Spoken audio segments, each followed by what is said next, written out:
Стая волков сомкнула кольцо вокруг старого медведя.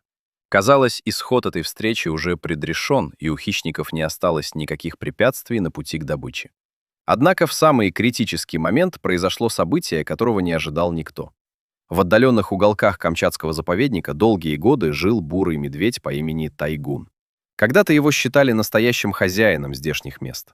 Огромный зверь с мощным телосложением и густой бурой шерстью внушал уважение всем обитателям тайги.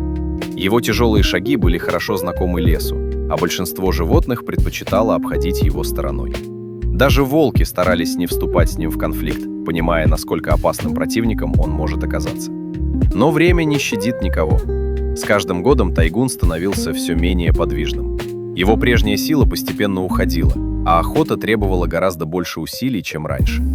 Молодые хищники начали осваивать территории, которые раньше принадлежали только ему. Старый медведь уже не мог так уверенно защищать свои владения и все чаще уступал дорогу более сильным соперникам. За судьбой Тайгуна давно наблюдал инспектор заповедника Денис.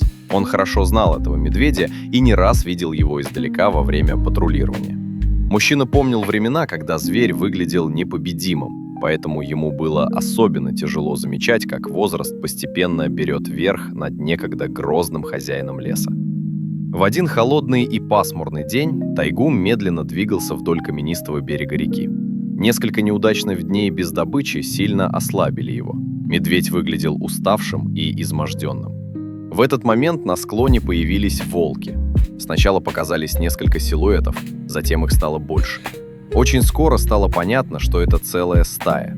Хищники начали окружать медведя.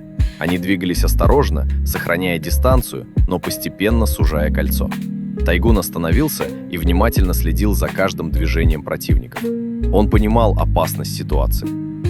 Вскоре раздался протяжный вой, после которого один из волков решился на атаку. За ним последовали остальные. Старый медведь пытался защищаться. Он поднимался на задние лапы, рычал и наносил мощные удары. Однако силы были уже не те.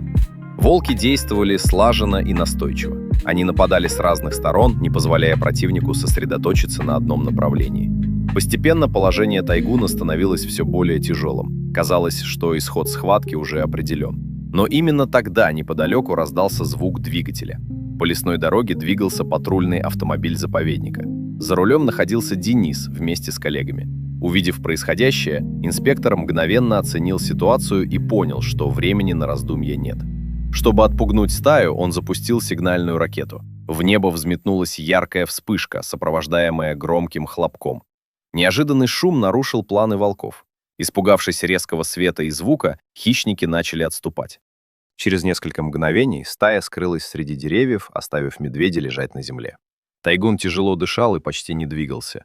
Люди осторожно приблизились к нему и осмотрели раны. Было очевидно, что без помощи зверь может не пережить последствия нападения. После консультации со специалистами было принято решение доставить его в реабилитационный центр. Там ветеринары обработали повреждения, назначили необходимое лечение и обеспечили полноценное питание.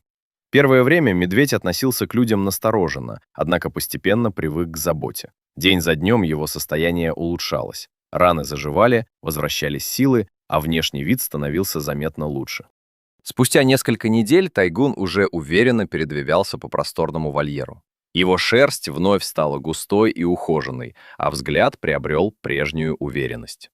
Конечно, возраст невозможно обратить вспять, и медведь уже не мог стать тем грозным хозяином тайги, каким был когда-то. Но благодаря своевременной помощи он получил гораздо большее — возможность жить без постоянной борьбы, боли и страха.